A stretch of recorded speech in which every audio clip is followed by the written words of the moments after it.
ہم نے پیغام بھیجا کہ ملا عمر ہمیں کہاں ملیں گے، انہوں نے کہا میں مسجد میں ہی ملوں گا. ہم مسجد میں گئے، ملا عمر نے ہمارے سامنے سوکھی ہوئی روٹیاں اور شوربہ رکھا اور پانی ہمارے ساتھ دیا. یہ ہم نے ان کے ساتھ بیٹھ کے کھانا کھایا. لیکن جب ہم نے ان سے یہ کہا کہ آپ کی اسٹریٹجی کیا ہوگی تو وہ اس معاملے میں بہت واضح تھے. جنرل حمید گل نے مرحوم نے بتایا کہ 4 سال کی طالبان کی حکومت کے اندر جو امریکہ کو یورپ کو پسند نہیں تھی، اس میں ایک بھی قتل نہیں ہوا، اس میں ایک بھی ڈاکہ نہیں پڑا، اس میں ایک بھی عصمت ریزی نہیں ہوئی. اب حکومتیں کیوں قائم ہوتی ہیں؟ حکومتیں لوگوں کو امن کے لیے قائم ہوتی ہیں. میں ذاتی طور پہ بتاتا ہوں کہ ابوظہبی کا اور دبئی کا ایک کاروباری آدمی پیسے لینے کے لیے کابل پہنچا. وہاں کا جو تاجر تھا وہ پیسے نہیں دے رہا تھا. ملا عمر نے اس آدمی کو بلایا اور کہا کہ اگر تم نے اس آدمی کے 7 دن کے اندر پیسے نہیں دیے تو اس دیوار پر تمہارا سر لٹکا دیا جائے گا. نتیجہ یہ ہوا کہ 7 دن کے اندر اس کے پیسے ادا کر دیے. یہ بھی ہے نا پوری دنیا کے ساتھ جو ترقی یافتہ دنیا جس کو کہتے ہیں، طالبان کا یہ ایکٹ ہے، لیکن یہ تو بڑی قدیم یعنی ریاست کا تصور پیش کرتا تھا. جدید دور کی دنیا سے اس کا کوئی خاص تعلق نہیں تھا. دیکھیے بات یہ ہے کہ جدت ہمارا کانسیپٹ ہے، ہمارے ذہن میں ہے. حکومتیں یا ریاستیں عوام بناتے ہیں اور عوام اور یہ اکیڈمک ڈیبیٹ ہے. ہم یہ دیکھ رہے ہیں کہ اس وقت وہاں صورتحال کیا ہے. پاکستانی صورتحال تو بہت واضح ہے اور ہمیشہ سے وزیر اعظم نے یہ کہا صاحب کہ ہم آپ کو پاکستان میں یعنی بیسز نہیں دیں گے، اور یہ واشنگٹن پوسٹ میں بھی مضمون چھپا اور پھر امریکن ٹی وی پر بھی آیا.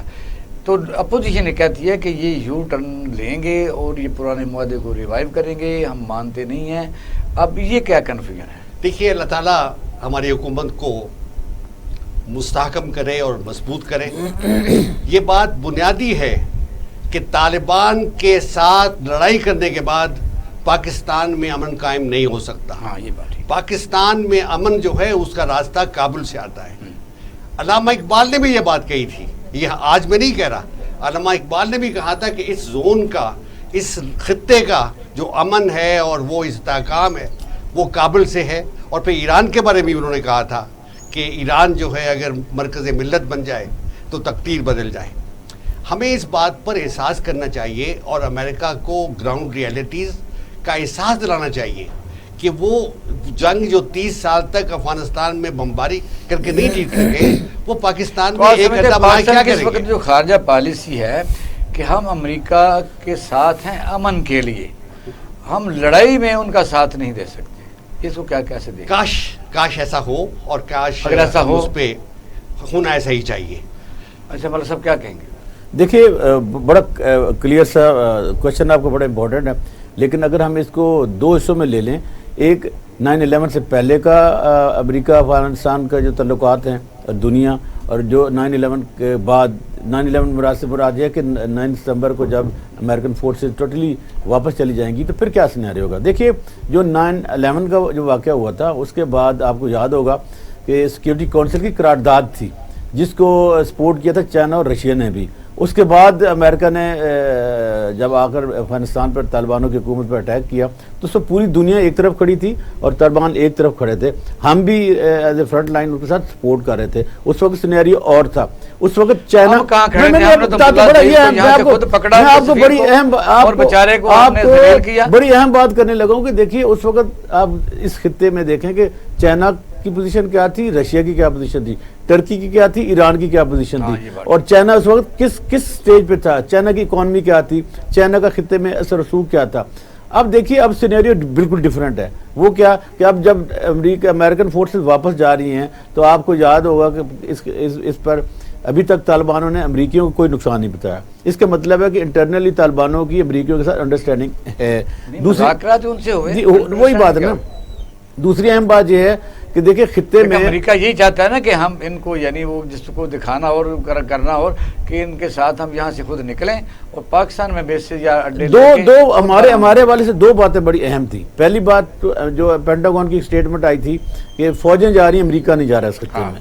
وہ سوچنے سمجھنے والی بات ہے. خاموشی اختیار کی گئی. معاہد یوسف کے ساتھ جب امریکن کی ملاقات ہوئی تو پھر یہ کہا گیا کہ ہمارے معاملات طے ہو گئے ہیں، پھر بھی اس کو ڈسکلوز نہیں کیا گیا۔ دوسری اہم بات یہ ہے کہ امریکہ نے یہ کہا کہ پاکستان کے ساتھ ہم اپنے جو اس معاہدے کو جو ہمارا ہوائی اڈوں والا ہے جو بیس یوز کرنے والا ہے اس پہ ہم ریویو کرنے کے لیے کہیں گے، اور یہ بات ہی چل رہی ہے جس پہ کہ پرائم منسٹر پاکستان کے بڑی کلیئرٹی کے ساتھ جواب آ کے ہم اپنے اڈے نہیں دیں گے، اس لیے نہیں دیں گے، لیکن اپوزیشن یہ کہتی ہے کہ یہ یو ٹرن لیں گے۔ نہیں میری بات سن لیں، یہ بڑی اہم آپ کی چیز بتانے لگوں، اس لیے وہ کہہ رہے ہیں کہ وہ 9/11 والے پہلے والی جو میں نے آپ کو بات کہی ہے وہ سینیریو اور تھا کہ اس وقت پاکستان کو ہیلپ کرنی پڑی۔ اب طالبان کہہ رہے ہیں کہ اگر پاکستان سے کسی ملک سے ہمارے اوپر اٹیک ہوگا تو ہم اپنے اوپر اس صبر کریں گے اور وہ ہم پہ حملہ ہوگا، کوئی کہیں سے بھی ہو۔ دیکھیے بڑی چیزیں بڑی سادہ نہیں ہیں، چیزیں بڑی مبہم ہیں، مبہم اس لیے کہ امریکہ کبھی بھی طالبانوں کے ساتھ اپنے تعلقات خراب نہیں کرے گا۔ میں اب ایک نئی میں آپ کو بتانے لگا ہوں ابھی ایک نئی جہد چھیڑی گئی ہے کہ چائنا میں جو ہمارا سکیان صوبہ ہے اس میں جو مسلمان رہتے ہیں ان پر وہاں پر ہیومن رائٹ کی وائلیشن ہو رہی ہے، یہ امریکیوں نے بھی کہا ہے، یہ جو G7 کے ممالک کانفرنس وہ بڑی ہے، تو انٹرویو بھی لینے والے نے سوال بھی کیا، وہی میں کہہ رہا ہوں کہ اسی کی کنٹینیوٹی میں جو امریکن صحافی نے پرائم منسٹر سے یہ کہا تو انہوں نے کہا کہ میرے علم میں نہیں ہے، نہیں انہوں نے کہا ہم یہ ایسی باتیں بیک ڈور کرتے ہیں۔ ہاں تو میرا اپنا پرسپشن ہے، اللہ کرے غلط ہو، کہ افغانستان میں امریکہ چائنا کے خلاف طالبانوں کو پھر پیٹرنائز کرے گا اور استعمال کر، یہی اس خطے میں یہی چیز ایک رہ جاتی ہے۔ اور جو آخری بات کہ دیکھیے ہم صحیح لائن پہ سوچ رہے ہیں، پہلے بھی ہم نے اس پر پروگرام کیا ہے کہ پاکستان مفاد اسی میں ہے کہ امریکن فورس سے نیٹو فورس جانے کے بعد پیس ہو، ہمیں پیس سوٹ کرتا ہے۔ اگر وہاں کانفلکٹ ہوتا ہے تو سب سے برے اثرات ہماری اکانومی پہ پڑیں گے، ہمارے ماحول پہ پڑیں گے، ہمارے کلچر پہ پڑیں گے، اور سب سے زیادہ لا اینڈ آرڈر سچویشن ہمارے یہاں پھر دہشت گردی وہ ہو جائے۔ ناظرین اب لیتے ہیں چھوٹا سا بریک، ہمارے ساتھ رہیے۔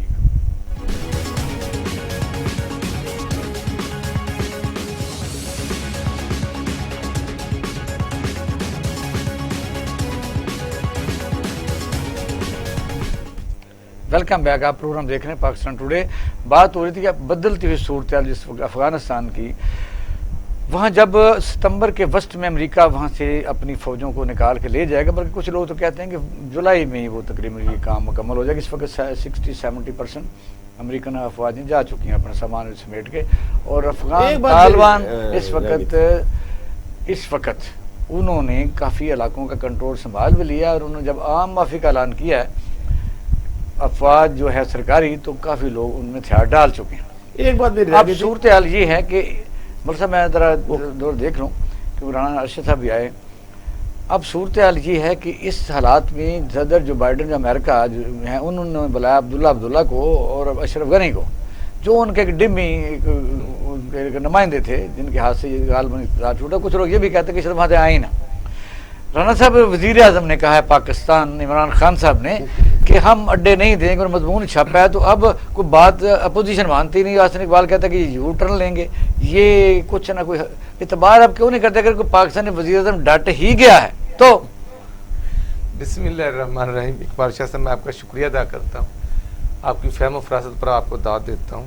میں سمجھتا ہوں کہ جس طرح جاوید نواز صاحب نے اور ملک صاحب نے عبداللہ صاحب نے اپنا پوائنٹ آف ویو دیا، تو میں سمجھتا ہوں یہ وہ فیکٹس اینڈ فگر ہے جو قوم دیکھ رہی ہے۔ ڈٹ گئے، یہ مجھے ہنسی سے بھی آتی تھی کہ یہ وہ جب ڈٹ جاتے ہیں نا تو پھر کچھ ہو جاتا ہے۔ جب وہ ایکشن لے لیتے ہیں نا چینی پہ تو پھر وہ 70 روپے سے 90 تو 90 سے پھر 110 پہ آ جاتی ہے۔ جب وہ پیٹرولیم پہ ڈٹ گئے نا تو پھر ندیم پاور کو 10 مہینے بعد فارغ کرتے ہیں، اور قوم پر جو ڈاکہ مارا اس کا کسی کو کچھ نہ فائدہ ہوا نہ وہ کرتے ہیں، اور اب وہ ڈٹے ہوئے ہیں آٹا مافیا پر۔ اور میں ابھی دیکھ رہا تھا کہ آٹا مافیا فلورز مل ایسوسی ایشن نے 24 جون کو ہڑتال کا اعلان کر دیا ہے۔ ایک طرف ٹیکس بڑھا دیے اور اس کی وجہ سے 5 روپے فی کلو آٹا مہنگا ہونے والا ہے۔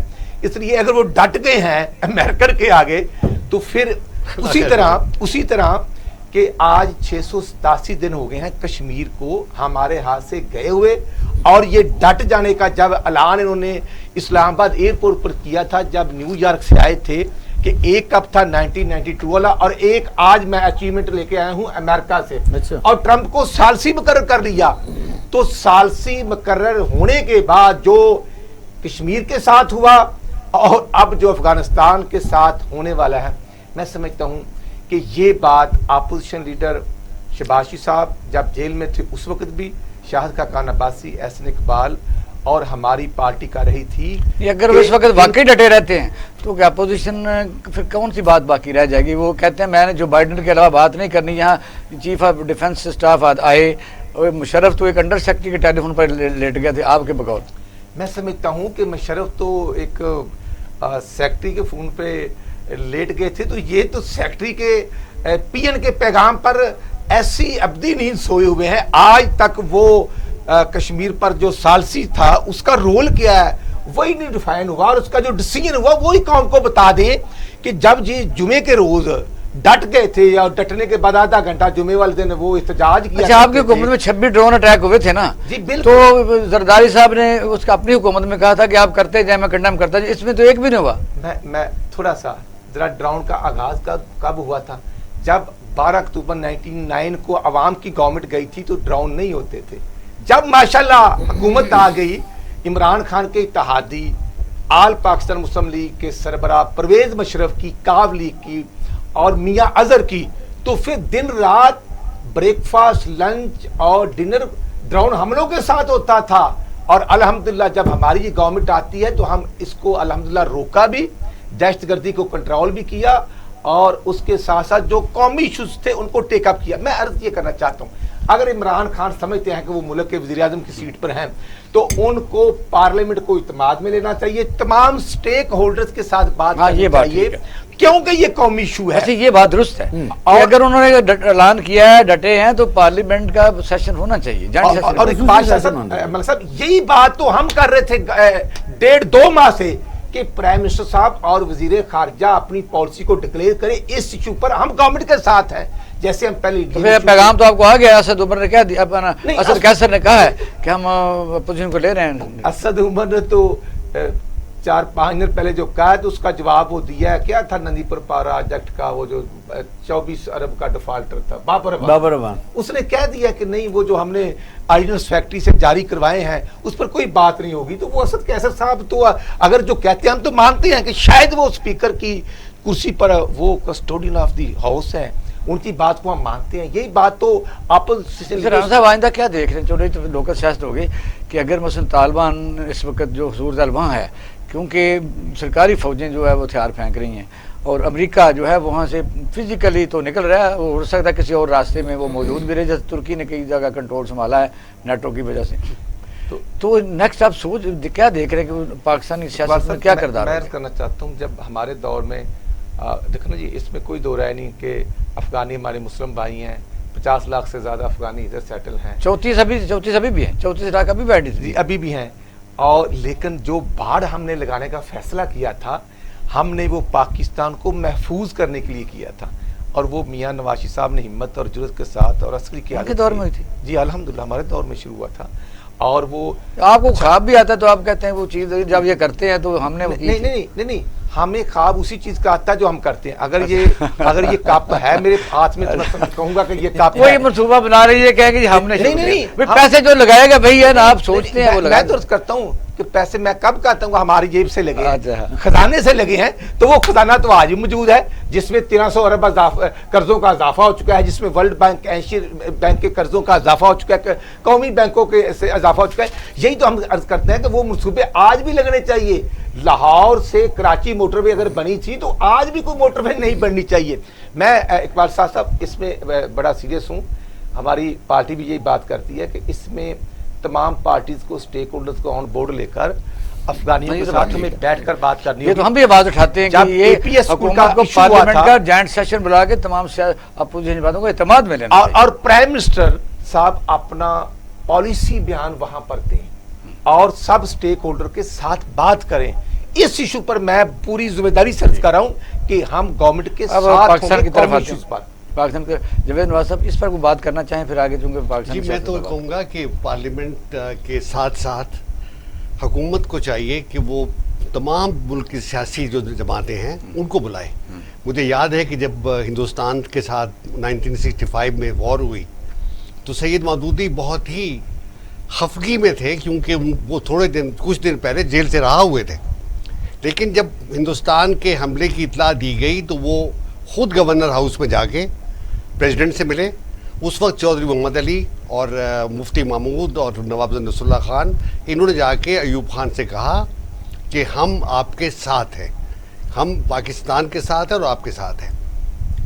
آج بھی ضرورت اس بات کی ہے کہ عمران خان وہ تمام سیاسی قوتیں جو اس ملک میں موجود ہیں, آل پارٹیز ان کو کانفرنس بلائیں اور ان کو اعتماد ملیں اور اپنا موقع بیان کریں. پارٹی جو آپ کہہ رہے ہیں اس میں یہ ایجنڈا تو ہے نہیں, اس میں ایجنڈا پارلیمنٹ کا ہے نا, یہ بھی رکھنا چاہیے. اور اس میں جو کرنٹ ایشو ہے, جو آرڈیننس جاری ہوا ہے نا, وہ الیکشن کمیشن پہ, اور الیکشن کمیشن کو نہیں پوچھا اور آرڈیننس جاری ہو گیا ہے. اگر نہیں پوچھا تو آپ ساتھ دیں گے اگر کچھ الیکشن کا بھی ہو جاتا ہے. دیکھیے وہ الگ مسئلہ ہے.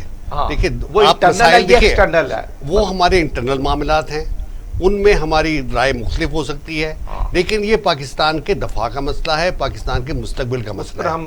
افغانستان میں طالبان کے ساتھ لڑائی کر کے پاکستان میں امن نہیں ہو سکتا. دوسری بات جو آپ نے کہی کہ اب ڈرون حملے نہیں ہو رہے, اب ڈرون حملوں کا زمانہ نہیں ہے. اس وقت پاکستان کے اندر بے شمار خلفشار تھا, ہم بھی آپریشن کر رہے تھے, پاکستان کی فوج بھی آپریشن کر رہی تھی, سوات اور یہ دیر اور سارا علاقہ جو تھا اس میں فوج تھی. بلکہ ملک آج وہ بات کی ہے وہ بھی کافی قابل غور ہے. انہوں نے کہا کہ اس وقت وہ یہ چائنا نہیں تھا, اس وقت یہ روس نہیں تھا. ایگزیکٹلی. دیکھیے وہ بات کی بات ہے. اصل مسئلہ یہ کہ آن گراؤنڈ اس وقت ایک کشمکش تھی, ایک لڑائی تھی, ایک جھگڑا تھا. آج وہ نہیں ہے. اچھا, ہم یہ کہتے ہیں کہ جس طرح ہر بات پر ہم کوئی نہ کوئی تو سٹانس لے لیتے ہیں. برابر کے نے جو بیان دیا ہے کہ سندھ میں جو ترقی ہم ہو رہی ہے وہ کسی کو نظر نہیں آ رہی اور ہم یہ برداشت بھی نہیں کریں گے, اس پر کیا کہتے ہیں آپ؟ دیکھیے بلاول صاحب کو حق ہے, وہ ایک سیاسی جماعت کے قائد ہیں اور یہ جواب نہیں دیا کہ یہ میرے پاس لسٹ ہے کہ یہ منصوبہ ہے, یہ منصوبہ بنائے ہوں گے. دیکھیے منصوبے بنانا حکومت کا کام ہے, پیسے عوام نے دینے ہوتے ہیں. ایسا نہیں کہ بلاول صاحب نے اپنے پاس سے پیسے لگائیں. پاکستان کا بجٹ ہے جو سینٹرل گورنمنٹ صوبے کو دیتی ہے, اس کو وہ استعمال کرتے ہیں. لیکن میرا جو کنسرن ہے وہ پاکستان کے ان بچوں کا ہے جو پانی کے لیے ترستے ہوئے مر رہے ہیں. ان بچوں تھر کے ان بچوں کا ہے 1500 ارب روپیہ, 1500 جو اسٹیٹمنٹ وزیر اطلاعات کی آئی ہے کہ 1500 ارب روپیہ ان 2 سالوں میں ڈیولپمنٹ پر گیا ہے. مجھے بتائیے کہ یہ جو کینسر جھیل سے پانی جاتا ہے اس کی جان چھوڑیں, سندھ پوری دنیا میں سمندر سے پانی پیوریفائڈ کیا جا سکتا ہے, بلکہ گوادر میں پی سی ہوٹل کر رہا ہے. تو یہ پانی بھی نہیں دیا تو ڈیولپمنٹ کہاں ادھر, اگر آپ کو یاد ہے بتائیے. دیکھیے میں تو آپ کو پتا ہے مسقط میں رہتا ہوں, نہیں وہاں تو سارا پانی سمندر سے واپس آتا ہے. ڈیسٹینیشن پلانٹ ہیں, اور اب تو دبئی والے جو ہیں وہ سولر انرجی پر دنیا کا سب سے بڑا سولر پلانٹ اور سب سے بڑا ڈیسٹینیشن پلانٹ لگا رہے ہیں. پاکستان کو سیکھنا چاہیے. یہ کام جو ہے اب دریاؤں پہ اور جھیلوں پہ نہیں ہو سکتا. اب یہ پاکستان جو اللہ تعالیٰ نے اتنا بڑا سمندر دیا ہے اس پانی کو اب لائیں. گوادر ایکسپیریمنٹ ہو رہا ہے. جی ملک صاحب کیا کہیں گے, کیونکہ سیاسی پارٹی یہ کہتے ہیں ہم نے بڑا کام کیا ہے. اچھا یہ جادو ہے یا کیا ہے ہر پارٹی کا, جیسے پاکستان مسلم لیگ بھی کہتی ہے کہ ہمارے دور بے تحاشا منصوبے وہ بنے ہیں. پیپل پارٹی اپنے طور پر کہتی ہے اگر منصوبے بنے تو 40 سال پہلے جو ٹرانسپورٹ کراچی میں اب بھی نظر نہیں آتی, یہ بلاول صاحب بتاتے, یا پنجاب میں پیپل مسلم لیگ نون بتا دیتی کہ یہ ہر سڑک پر سرخ رنگ کی لاریاں چل رہی ہیں جو چلتی تھیں 40 سال پہلے. آپ کو پتہ ہے یہاں یہ رش ٹریفک کا نہ ہوتا, ٹینشن نہ ہوتی, لوگوں کے اخراجات نہ بڑھتے اور ٹینشن سے لڑائیاں نہ ہوتی اور خودکشیاں نہ کرتے. بے تحاشا مسائل ایک وجہ سے بن جاتے ہیں. یہاں ہاسپٹل کی وہ تعداد پرسنٹیج ابھی بھی نہیں ہے. وہ انٹرٹینمنٹ جس طرح وزیر اعظم کو بھی ایڈ کر لیتے ہیں کہ ابھی یہاں تو نائٹ کلب میں, یہاں ادھر اچھے اسٹیڈیم بھی نہیں ہے کہ یہاں غریب آدمی جا کے بچہ جو ہے جب جوان ہوتا ہے تو اپنی کوئی تھوڑی مصروفیت کو وہاں کل کر لے. کیا کہیں گے آپ بالکل صحیح کہہ رہے ہیں. دیکھیں جو جمہوری حکومت ہوتی ہے, لوگوں کی چنی حکومت, اس کی یہ بنیادی ذمہ داری ہوتی ہے کہ وہ لوگوں کے جو مسائل ہیں ان کو حل کرے, ان کو جو صحت, تعلیم, صاف پینے کے پانی، انوائرمنٹ، فوڈ فیڈ، یہ جو ہم کہتے ہیں نا ہیومن ڈیولپمنٹ کی چیزیں، یہ ان کی بنیادی اس میں شامل ہوتی ہیں، اور ان پیپل پارٹی کے مینیفیسٹو بھی تھا. لیکن بدقسمتی سے یقین جانیے کہ جو 2-3 جو بڑے شہر ہیں، کراچی ہوا، حیدرآباد، سکھر، ان میں اس قسم کی ڈیولپمنٹ نہیں ہوئی جو ماضی میں کبھی ہوا کرتی تھی.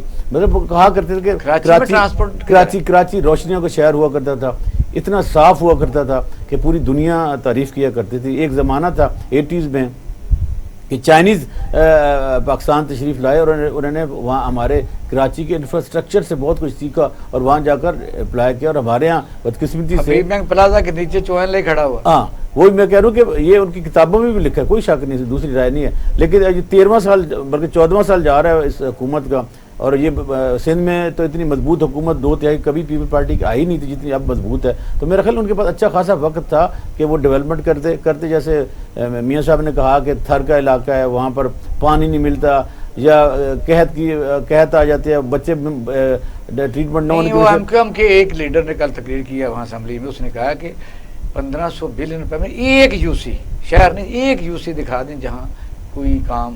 میں وہی پہ کہنے لگتا دیکھیں ہماری میں اپنی ہی کہہ دوں، ہماری ایفرٹ کی وجہ سے پیپل پارٹی کو بڑا ایک فائدہ ہوا. وہ کیا ہوا کہ جب ہم نے ریٹ کی تھی اور الطاف حسین پہ پابندی لگ گئی تھی، اس کے بعد MQM کا شرادہ بکھر گیا، اور جو ایک ریزسٹنس ہوتی تھی بڑی اسٹرانگ قسم کی سندھی نیشنلسٹوں کی اور MQM کی مل کر، وہ آج وہ بھی نہیں ہے. تو ان کے پاس بہت اچھا موقع تھا کہ وہ لوگوں کے خوابوں کی تعبیر کرتے، اور محترمہ بے نظیر بھٹو شہید کا جو خواب تھا، اور جو ذوالفقار علی بھٹو صاحب کا جو سندھ کا ایک نظریہ تھا جس کو آج بھی لوگ قبر کو ووٹ دیتے ہیں. تو میرا خیال ہے کہ اگر واقعی بات ہے وہ ان کی یوم پیدائش پر ہی کہی. جی اگر واقعی ڈیولپمنٹ ہوئی ہے تو 4-5 چیزیں 10 چیزیں. زرداری جو کہتے ہیں کہ بی بی کا پاکستان واپس لائیں گے، وہ کیا تھا؟